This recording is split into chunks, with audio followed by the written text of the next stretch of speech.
Titan submarine यानी Titan पनडुब्बी के हादसे को लेकर लगातार चर्चा हो रही है। हादसे की वजह भी लगातार तलाश की जा रही है और तमाम विशेषज्ञ इसे लेकर अपने अपने अनुमान बता रहे हैं। लेकिन अब इस मामले में बहुत बड़ा खुलासा हुआ है। अब ये बात सामने आई है कि पनडुब्बी की सुरक्षा को लेकर पहले से ही सवाल उठाए गए थे। यहाँ तक कि पनडुब्बी को ऑपरेट करने वाली कंपनी ओशन गेट के एक कर्मचारी को सिर्फ इसलिए नौकरी से निकाल दिया गया था क्योंकि उसने कहा था कि इस पनडुब्बी में हादसा हो सकता है। मीडिया रिपोर्ट के अनुसार ओशन गेट ने बेशक साल 2021 से इस पनडुब्बी की यात्राएं करवानी शुरू की, लेकिन इसे बनाने का काम साल 2018 से पहले ही शुरू हो गया था। साल 2018 में ओशन गेट के मरीन ऑपरेशंस के डायरेक्टर रहे डेविड लोक्रिज ने इस कंपनी पर एक केस दायर किया था। उन्होंने टाइटन के समुद्र में इतने नीचे जाने पर चिंता भी जताई थी और पनडुब्बी की सुरक्षा को लेकर सवाल उठाया था। इस बात पर उन्हें नौकरी से ही निकाल दिया गया था। यही नहीं, ये भी दावा किया गया है कि 20 जून को न्यूयॉर्क टाइम्स ने 2018 की लिखी एक चिट्ठी प्रकाशित की थी। इसे पनडुब्बियां बनाने वाली इंडस्ट्रीज के कई लीडर्स ने लिखा था। उन्होंने टाइटन को ऑपरेट करने वाली कंपनी ओशन गेट के सीईओ स्टॉकन रश के सामने अपनी टेंशन बयां की थी। उन्होंने कहा था कि इससे विनाशकारी समस्याएं पैदा हो सकती हैं। इसके एक साल बाद ओशन गेट ने एक ब्लॉग पोस्ट लिखकर इस मामले में सफाई दी थी। साथ ही उन्होंने ये भी कहा था कि एक्सीडेंट के लिए पनडुब्बी नहीं, उसके ऑपरेटर जिम्मेदार होते हैं।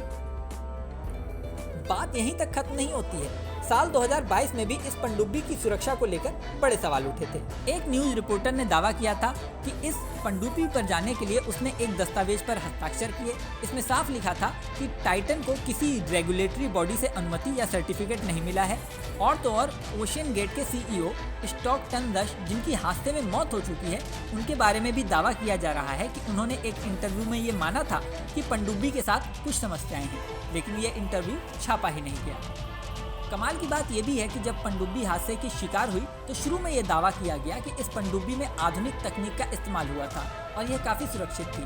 लेकिन अब सुरक्षा मानकों पर उठे सवालों का खुलासा धीरे धीरे हो रहा है। अगर टाइटन पनडुब्बी के फीचर्स की बात करें तो टाइटन पनडुब्बी को समुद्र के अंदर टूरिज्म के लिए खास तौर पर तैयार किया गया था। ओशन गेट कंपनी ने इसे तैयार करवाया था। पनडुब्बी की बाहरी सतह की मोटाई 5 इंच थी। इस पनडुब्बी में एक बार में 5 लोग आ सकते थे। समुद्र के नीचे ये करीब 13,123 फीट तक जा सकती थी। इसमें 96 घंटे की ऑक्सीजन उपलब्ध थी। पनडुब्बी के पिछले हिस्से में ऑक्सीजन टैंक थे। आगे के हिस्से में ऐसी तकनीक थी जिससे यात्री बाहर देख सकते थे। इस पूरी पनडुब्बी को कार्बन फाइबर और टाइटेनियम से बनाया गया था। टाइटेनियम स्टील जितना मजबूत होता है, लेकिन उससे 5 गुना हल्का। पनडुब्बी की लंबाई 22 फीट और चौड़ाई 9 फीट थी। इसका वजन करीब 20,000 पाउंड यानी 9,072 किलोग्राम था। इसे स्पेशली समुद्र के नीचे टाइटैनिक जहाज का मलबा दिखाने के उद्देश्य से बनाया गया था। इसमें सफ़र करने की कीमत $2.5 लाख यानी करीब 2 करोड़ रुपए थी।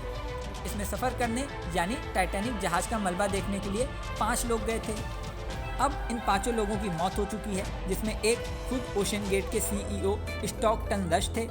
बाकी पाकिस्तानी अरबपति शहजादा दाऊद, उनके बेटे सुलेमान दाऊद, इसके अलावा हामिश हार्डिंग और पॉल हेनरी नॉर्जोलेट थे। इस वीडियो में फ़िलहाल इतना ही। जल्दी नया वीडियो लेकर आपके सामने फिर आएंगे।